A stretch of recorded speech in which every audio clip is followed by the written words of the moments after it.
فیلم مارشال دوستای دیدن لایکای ما را با 150 برسیم دلخواه ازیم بکفان سلیم هنرمند میزیبا کم تعرفا بزنه نوری صاحب با یک هنرمند میزیبا یک هنرمند و فرق یک هنرمند یک بچه کوچه را ما چی کنیم هنرمند هنر پیشه است آفرین افغان دوست ما یک چیز دیگه بگویم افغان دوست خدا شاید ما خجالت میکشه مقصد زیر بالا کنیم قلبا با کلمه که میخونی ما خودم از روی اما این آدم این اصلاح نمیشه این که دفع اصلاح نکنم یک دفعه خود سنبقه واره گفت ما رفتم از تیک تاک خداحافظی کردم به خاطر فیلمش که مردم او فیلمایش ببینن دید که او فیلما رو کس ندید پس یومد سنی سنگمش کرد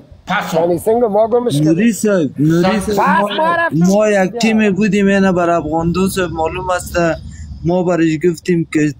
50,000 میخوای 60,000 میخوای ما بچه گفتیم برای جمع میکنیم تیک تاک ایلابته ما با پیسه شما ضرورت ندارم من خیرات خور نیستم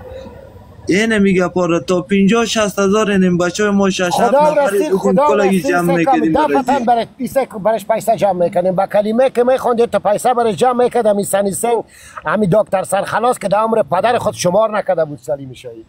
اینه میفهمی یا نه مگم دیگه یه آدم یکی از اوده جشن کن رفته نه کن نه کن بود میگم ما دمی آموخته شدیم بیادر دینمی حالت آموخته شدیم دیگه افغان دوست سلام برسه